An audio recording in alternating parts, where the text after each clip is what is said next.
Ang kwentong mapapakinggan ninyo sa araw na ito ay hango sa tunay na buhay.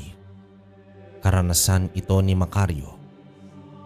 Nangyari ito taong 1967 sa bayan ng Cantilan, Surigao del Sur.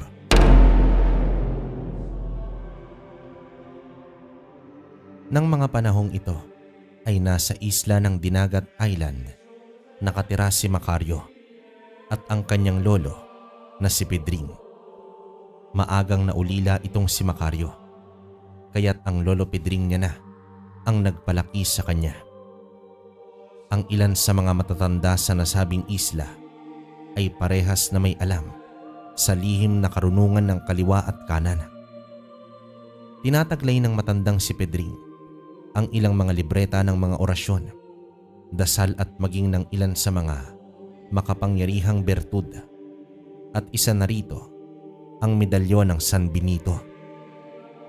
Ito ang kadalasang ginagamit ng matanda sa tuwing siya ay nanggagamot. Nakita ni Macario ang iba't ibang paraan ng panggagamot ng kanyang lolo, gayon din ang iba't ibang uri ng mga elemento at nilalang na nakakaengkwentro nito.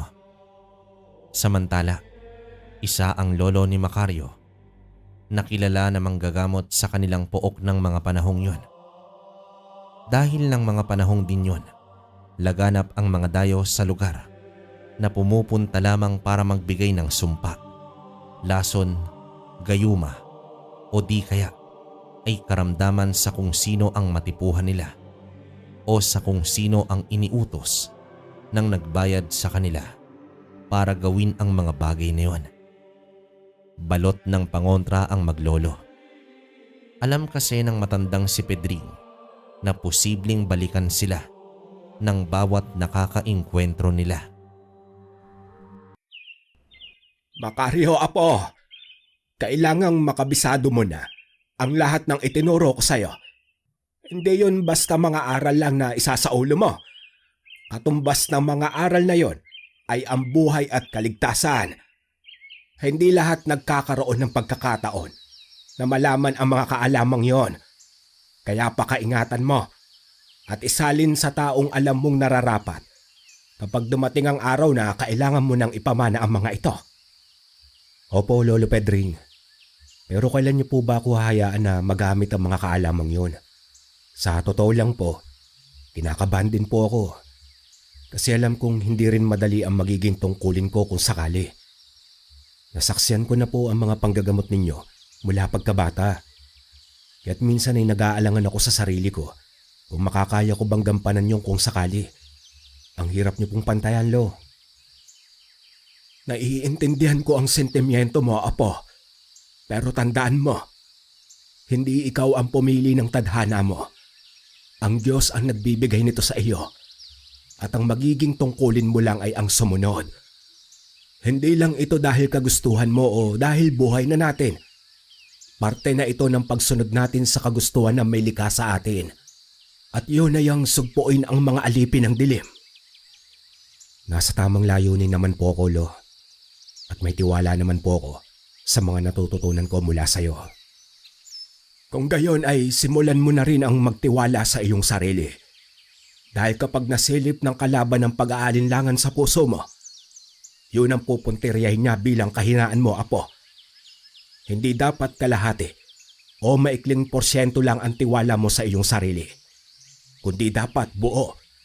Dahil tandaan mo, hindi mga pangkaraniwang kaalaman ang mga sinasaling ko sa iyo. Gayon din ang bertud na ipapamana ko. Kailangan kang maging isa sa mga ito.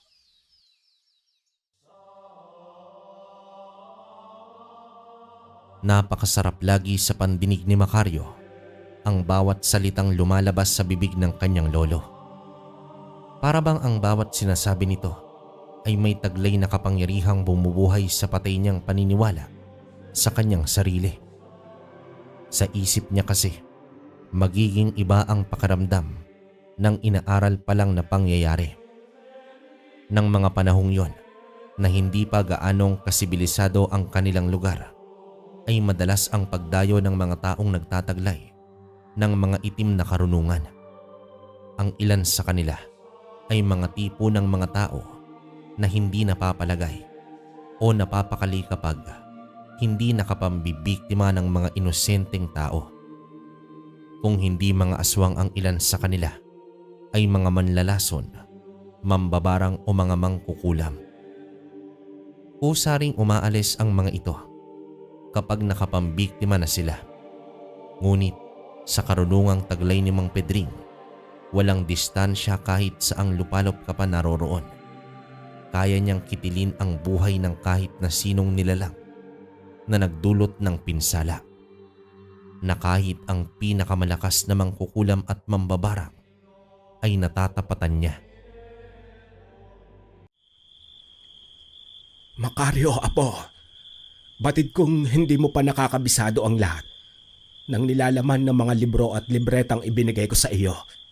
Pero alam ko ring ang lahat ng dapat at kailangan mong malaman ay kabisado mo na. Kaya't ito na ang nakatakdang araw na ipapaubaya ko sa iyo ang pinakamahalagang medalyon na mayroon ako. Ang medalyon ng San Benito. Pero Lolo Pedring, di po ba ginagamit niyo pa po ito sa panggagamot ninyo? Baka hindi ko po magamit ng maayos ang medalyon na yan kapag nasa akin na. Yan ba ang inaalala mo, Apo? Paano kung sabihin ko sa iyo na sa susunod na makakaengkwentro tayo ng mga nasa kaliwa o kahit na anong uri ng elemento o nilalang, ay hahayaan na kitang labanan at harapin sila mag-isa? Kung nag-aalinlangan ka sa sarili mo, pwes hindi ako. Apo kita at ako na ang nagpalaki sa iyo. Higit na kilala kita kaysa sa pagkakakilala mo sa sarili mo. Pero Lo, paano po kung kapahamakan na maidulot ko at hindi lunas? Bakit, Apo? Duda ka ba sa mga tinuro ko sa iyo at mga pinag-aralan mo? Kung ano ang layunin mo, yun lamang ang pagtuunan mo. Hindi ang pag-aalinlangan sa sarili mo. Higit na mayamang ka sa kaalaman, Apo. Pagyamanin mo lang ang tiwala at pananampalataya riyan sa sarili mo. Sa araw ng Panginoon, dalhin mo sa simbahan ng medalyong ito at pabasbasan mo. Dahil nararamdaman kong may mabigat tayong kaharapin. At ano naman po yun, Lo? Malalaman din natin yan, Apo, sa pagdating ng mga araw. Nang sumapit nga ang araw ng linggo, nagsimba at dinala ni Macario ang medalyon ng San Benito. Pinabasbasan niya ito sa kura paroko ng simbahan. Nang matapos, biglang nag-iba ang pakaramdam niya nang muli niya itong isinuot. Ang gaan na tila ba may bumubuhat at nakikiisa sa kanya. Maliban nga pala sa mga libreta at libro ng mga dasal at orasyon, ay nagbabasa rin ng Biblia itong si Macario. Mahalaga raw ito, sabi ng kanyang Lolo Pedring, para hindi siya maligaw ng layunin at laging ang may likha ang sentro ng lahat ng kanyang gagawin. Dapat ay nasa tamang landas ang puso at isip niya sa pamamagitan ng pagsunod sa mga salita ng Diyos. Pagkatapos magsimba, ay nagpasya ng umuwi si Macario. Paalis na siya ng simbahan nang may isang lalaking nasa edad mga 40 na ang lumapit sa kanya at nagtanong patungkol sa kanyang lolo. Baka sa mukha niya ang isang malaking suliranin na parang tila ba ang Lolo Pedring lang ni Macario ang makakalutas nito. Iho, maaari ba magtanong? Sige po, ano po ba yun? Kilala mo ba si Mang Pedring, yung manggagamot? Kung oo, maaari mo bang ituro ang bahay niya? Sobrang kailangan ko lang ang tulong niya. Opo, kilala ko siya. Sa katunayan po ay pupunta ako ngayon sa kanya. Ganun ba? Maaari ba akong sumama sa iyo? Oo naman po, wala pong problema. Sige po, sumunod na lang po kayo sa akin. Sumama naman ang lalaki sa kanya at nang makarating sila, nagtaka ang lalaki kung bakit hindi man lang kumatok ang binata. Basta na lang ito pumasok ng bahay. Doon lamang sinabi ni Macario sa lalaking yon na bahay nila yon at lolo niya, si Pedring na hinahanap nito. Nataon na wala pa roon si Pedring sa kanilang bahay dahil may pinuntahan lamang ito. Kaya't si Macario muna ang nakipag-usap sa lalaking yon. Nagpakilala naman ang lalaki na si Erning, taga Kantilan. Nalaman lang daw niya ang tungkol sa lolo ni Macario na si Pedring mula sa naging pasyente nito. Nakakilala niya. Si Pedring na lang ang inaasahan ni Erning na makakatulong sa asawa nito. Kung saan saang doktor at manggagamot na raw niya dinala ang asawa pero walang naging pagbabago. At habang tumatagal daw ay natatakot na rin siya sa kakaibang pangyayari sa kanyang asawa. Ilang sandali pa ay dumating na itong si Lolo Pedring at dito na idinitalye ni Erning ang kasalukuyang kalagayan ng kanyang asawa. Ano ba ang problema mo, Ginoo? At napasadya ka pa talaga rito sa tahanan ko? Hinahanap ko po talaga kayo kasi wala na po akong ibang maisip na makakatulong sa asawa ko, kundi kayo na lang po. Kung sino-sinong mga espesyalista na ang tumingin sa kanya, kahit na mga albularyo, pero wala silang nagawa para mapagaling ang asawa ko, Mang Pedring. Ano ba ang nangyari sa asawa mo, Erning? Noong una po, simpleng lagdat lang yon. Akala ko nga trangkaso o binat lang eh. Pero makaraan po ang ilang araw ay nagkakapantal na po siya. Nagsusugat ang buong katawan niya na hindi ko po alam kung bakit. Kakaiba na po ang naamon niya ngayon eh. Nagsasalita rin po siya mag-isa at parang wala sa sarili. Macario, apo, may biyahe pa ba sa Pantalan ngayong hapon papuntang Surigao? Mayroon pa ho, Lolo Pedring, pero huling biyahe na po. Kung gayon ay maganda ka ng mga gamit mo at pupunta tayo sa bahay ni Erning ngayon din. Masusunod po, Lo. Nagdala ng ilang mga personal na gamit sina Macario at Lolo Pedring. Nasasapat sa ilang araw. Maliban sa mga personal na gamit, ay dinala rin ng matanda ang ilan sa mga mahahalagang gamit niya sa kanyang panggagamot. Inabot sila ng halos kalahating araw sa biyahe. Humingi pa ng dispensa si Erning sa naging abala niya sa maglolo at nangako na magbibigay ng kahit anong makakaya niya basta mapagaling lang ang asawa niya. Nang makarating na sila sa bahay ni Erning, sa bungad pa lamang ng pintuan ay ramdam na nila Macario at Lolo Pedring ang bigat ng enerhiyang nasa loob ng bahay. Nagkatinginan ang dalawa bago naman pumasok. Para bagang naiintindihan nilang pareho na hindi basta pangkaraniwang panggagamot ang mangyayari sa bahay na yon. Pinaupo na muna sila ni Erning at pinagtimpla ng kape. Nang mga oras na yon ay tulog pa ang asawa ni Erning. Ang kasama nito habang wala si Erning ay ang ina ng asawa na pinasadyang papuntahin ni Erning sa bahay nila para naman umalalay sa pag-aalaga at pagbabantay sa asawa niya na si Merlita. Pagkatapos magkape ay sinabihan na ng matandang si Pedring kung maaari na ba nilang makita ang asawa niya. Tumango naman ang lalaking yun at giniya niya ang mga ito sa silid kung saan naroroon ang asawa na si Merlita. Dito lang po sa gilid yung kwarto kung nasan po siya. Ibinukod ko po siya riyan kasi iba na po talaga ang itsura niya. Para siyang unti-unting nabubulok. Nakailang hakbang pa lang, sina Lolo Pedring at Macario ay mas lalong bumibigat ang presensya na nararamdaman nila. Lalo na nang makapasok na sila sa silid at makita ang kabuuan ni Merlita. Puno ito ng mga malalaki at namamasang mga sugat ang buong katawan niya. Napatakip pa sila ng kanilang mga ilong dahil sa masangsang na amoy na dulot ng mga sugat na yon. Ang sabi ni Erning ay 3 buwan pa lang mula nang mag-umpisa sa simpleng lagnat ang nararamdaman ni Merlita hanggang sa umabot na siya sa ganoong kalagayan. Napapanot na rin ang ilang bahagi ng kanyang ulo dahil sa pagkalagas ng kanyang mga buhok. Naiiyak na lamang si Erning habang pinagmamasdan ang asawa na noon ay gising na pala. Nakadilat lang ang mga mata nito at parang may ibinubulong sa hangin habang nakatitig sa kisame. Kung saan-saan ko na po siya dinala at humingi ng tulong. Pero imbis na bumuti ang kalagayan niya, ay tila parang mas lumala pa.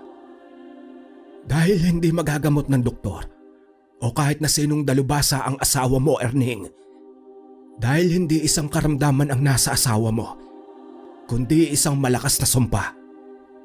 Ano pong ibig mong sabihin mong Pedring?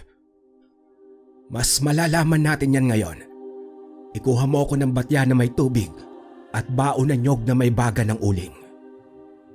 Sige po, sandali lang po. Makaryo, apo, ihanda mo ang mga insenso ko at ang libretang pula na nasa lalagyan ko. Opo, Lolo Pedring. Habang gumagawa ako ng insenso, dasalan mo si Merlita ng mga itinuro ko sa iyo. Hindi pangkaraniwan ang makakalaban natin ngayon. Alam ko, Polo, at nararamdaman ko rin ang itim na enerhiya na bumabalot kay Aling Merlita. Pasiunahan mo ng mga unang antas ng mga orasyon at dasal. Dahan-dahan nating basagin ang itim na kapangyarihan na ibinalot kay Merlita. Habang umuusal ng dasal itong si Macario, ay dumating na rin si Erning. Dala ang batya ng tubig at ang bao na may lamang baga ng uling. Nilagyan niya ng mga pang-insenso ang bao ng nyog at sinabihan si Erning na ipaikot ito sa buong kwarto at buong bahay. Sinimulan na ring tawasin ni Pedring si Merlita at doon niya nakumpirma na kinulam nga si Merlita at hindi basta-basta kulam lang kundi isang sumpa. Doon na nilapitan ni Lolo Pedring si Merlita na nakatitig lang sa kisame at bumubulong ng kung ano. Umusal naman ito ng dasal at inihipan si Merlita sabay diin ng kanyang hintuturo sa kaliwang dibdib nito. Dito biglang napayaw ang babae. Nagpaling-paling ang ulo nito habang sumisigaw, dahilan para mabatakbo pabalik ng silid itong si Erning para tingnan kung ano ang nangyayari. Naabutan niyang namimilipit sa sakit ang kanyang asawa habang nakadiin ang hintuturok ng matandang si Pedring sa dibdib nito. Merlita, ano pong nangyayari sa asawa ko, Manong Pedring? Sinumpa ng isang manggagaway ang asawa mo, Erning. Isang manggagaway lamang ang may kakaya maglapat ng ganitong klase ng sumpa. Ano po? Diyos ko, Panginoon ko, tulungan niyo po ang asawa ko. Sino kang nilalang ka? At bakit mo ginagawa ito kay Merlita? Sumagot ka! Sa pakikipagtalastasan sa manggagaway nila Lolo Pedring at Macario, nalaman nilang isang dating babaylan na lumihis sa kanyang tungkulin ang naglapat ng sumpa kay Merlita. Niyakap nito ang itim na karunungan at naging isang manggagaway. Isang mataas na uri ng mangkukulam na kayang maglapat na pinakamalakas na sumpa sa isang tao. At ang dahilan kung bakit niya yon ginawa kay Merlita ay dahil lamang sa inggit sa trabaho. Dahil sa isang dating babaylan ang mangkukulam na ito, may kakayahan siyang sumamo ng mga masasamang espiritu o mga elemento. May kakayahan siyang utusan ang elemento ng kalikasan at gamitin ito sa hindi magandang layunin. Kakayahan at kapangyarihan, yon ang mas mahalaga dahil tinalikuran niya nga ang pagiging isang babaylan at ginamit ang kanyang kaalaman sa pagpapaigting ng kanyang kakayahan at kapangyarihan bilang manggagaway ay mas lalo pa siyang lumakas. Isang uri ng kalaban na kapag nagkamali o nakitaan ka ng butas ay tiyak na magiging katapusan mo na. Lo, ano na pong susunod na gagawin natin? Ibabalik ko sa manggagaway na yon ang sumpang ibinigay niya kay Merlita. At ikaw, Apo, gamitin mo yung medalyon para parusahan siya. Mas madali natin siyang matatalo kapag nagtulungan tayo. Kung ako lang, Polo, alam ko hindi ko kakayanin. Pero dahil kasama ko ang nasa itaas at ang medalyon ng San Benito, gayon din ang mga aral na itinuro ninyo. Lalong-lalo na kayo, alam kong kaya ko to. Tamang-tama at bagong basbas po ito. Muling sinamo ng matandang si Pedring ang mangkukulam. Binigyan niya ito ng pagkakataon na alisin o bawiin ang sumpa na ginawa niya kay Merlita. Ngunit pinagtawalan lamang siya nito at nagmatigas. Kaya wala nang ibang nagawa si Lolo Pedring kundi gamitin ang isa sa pinakamalakas niyang orasyon na pambali ng sumpa. Walang iba kundi ang orasyon ng Dereverso. Ibabalik niya ang sumpa sa mismong gumawa nito. Pinunasan niya ang buong katawan ni Merlita ng langis na may halong asin at binasbasang lana. Pumalahaw ng iyak at nakikiusap ang mangkukulam na noon ay nasa katawan ni Merlita na itigil na nila ang ginagawa nila. Ngunit hindi siya pinakinggan ng maglolo. Binalik nito ang boses ni Merlita, bagay na ikinatuwa naman ni Erning. Ngunit duda rito sila Macario at Pedring dahil batid nila na hindi pa nila pinapakawalan ang mangkukulam kaya't malabong si Merlita na ito. Lalapit na sana itong si Erning sa kanyang asawa nang harangin siya ni Pedring at hinipa naman ni Macario ang katawan ni Merlita ng pamatay na orasyon. Muli ay pumalahaw ito ng iyak at tila ba nakikiusap. Binalaan na kita pero nagmatigas ka. At ngayon nakikiusap ka. Ipaparanas ko ngayon sa'yo ang pagpapahirap na ipinaranas mo sa babaeng ito. Pahihirapan muna kita bago kita tapusin. Mang Pedring, baka po hindi kayanin ng asawa ko. Huwag kang magalala, Mang Erning. Ang ginagawa namin ay para lang sa kumulam sa asawa mo. Hindi po siya apektado sa ginagawa namin. Ipaparanas lang namin sa mangkukulam na yon ang ginawa po niya kay Aling Merlita. Tama ang aking apo, Erning. Ang maitutulong mo sa ngayon ay dasal para sa asawa mo at para sa amin. Dahil malakas na mangkukulam ang may kontrol sa kalagayan ng asawa mo ngayon. Muli namang inusal ng matandang si Pedring ang orasyon para baliktarin ang kulam na nilapat kay Merlita. Habang si Macario naman ay pinaghalo na ang dasal ng simbahan at Latin na orasyon ng San Benito. Paulit-ulit itong inuusal ng maglolo, sabay tanda ng krus sa noo, dibdib at palapulsuhan ni Merlita ng medalyon ng San Benito. Ang kanina ay malakas na palahod ni Merlita ay ang unti-unting nanghina hanggang sa tila mga bulong na dasal na lamang ng maglolo ang naririnig na ingay sa apat na sulok ng kwarto na yon. Kumalma naman si Merlita at muli nagdasal itong si Lolo Pedring. At muling ginuhitan ng harang ni Macario ang katawan ni Merlita gamit ang medalyon ng San Benito para hindi na pasukin ng kahit anong masamang elemento o sumpa ang katawan ng babaeng yon. Dahil mahina pa ang pang-espiritual nito, kaya kailangan alalayan muna niya. Dito na itaboy nila ang manggagaway at kahit anong gawin pa nito ay hindi niya na magagawa pang saktan o muling lapatan ng kahit na anong sumpa itong si Merlita. Naibalik din nila sa manggagaway na yon ang sumpang ginawa niya, ngunit 2 beses itong mas malakas kesa sa ginawa niya kay Merlita. Kung kaya't sa loob lamang ng 3 araw ay tiyak na babawian na ito ng buhay. Kinabukasan ay nagising na si Merlita at ang kakaiba, wala itong maalala sa mga nangyari sa kanya. Hindi ko po alam kung paano ako magpapasalamat sa inyo, Mang Pedring at Macario. Utang ko ang pangalawang buhay ko sa inyo. Literal na wala akong maalala, kundi yung araw lang na nagsabi ako kay Erning na parang nilalagnat ako. Dahil inalis niya rin po ang katinuan niyo, Aling Merlita. Sa lahat ng nangyari, wala tayong dapat pasalamatan kundi ang may likha. Dahil sa kanya ang buhay at kamatayan. Kaya't walang sinumang tao ang dapat magdesisyon para rito. Instrumento lamang po kami at ang mga tagang ipinagkaloob niya sa amin.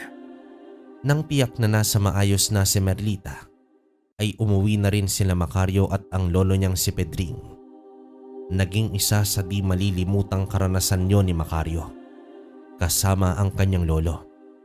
Dahil isa yon sa mga kaganapan na magpapatunay na higit na makapangyarihan ang kahit na anong tangan kapag sinabayan mo ito ng dasal at paniniwala sa poong may kapal.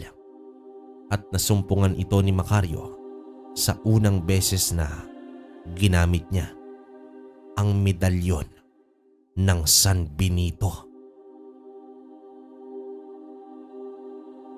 Okay, para sa akin mga kabaryo, grabe yung taglay talagang kakayanan ng San Benito, no? Although hindi naman to yung first time natin na ganitong istorya about sa San Benito, pero grabe yung wala masabi, talagang isa ang mga San Benito sa pinakamalakas na medalyon, no? Although maraming malakas, pero kumbaga itong Benito all-in-one to eh. Diba? Alam naman yan ng mga solid kabaryo natin kung gaano kalakas yan. Saka yun nga, yung usal na de reverso, tama ba? Parang ano yun, sa mga hindi nakakalam, revuelta rin yun. Kumbaga, mas doble yung balik na mangyayari. Saka, iba to, mas matindi tong si Lolo Pedring. Sayang, bitin lang talaga yung kwento. Parang, nabitin ako ng sobra kasi ang bilis eh, diba? Pero, wala tayong magagawa. Ganun talaga umiikot yung kwento natin. Pero kayo mga kabaryo, kung may komento kayo sa istorya natin, comment nyo sa baba para mabasa namin. Tapos siya nga pala, sa mga gusto ng gamit o kung ano man gusto nyo kong i-PM, PM nyo kami sa TikTok shop namin, Kwentong Baryo Shop 8888. Tapos nandun na rin yung mga gamit natin. Hintayin lang natin dumating yung isang bracelet natin na magkuno. Yan. Kasi mas maganda rin yun. Tapos meron tayong bagong produkto, yung Bato Ara. Babalik natin, saka punyal na dignum. Meron tayo ron. Pero maliit lang yun, pero napakalakas na gamit nun. So yun lang. Hintayin ko kayo ron. Sa ngayon hanggang dito na lang muna. Hanggang sa susunod na kwento. Maraming salamat.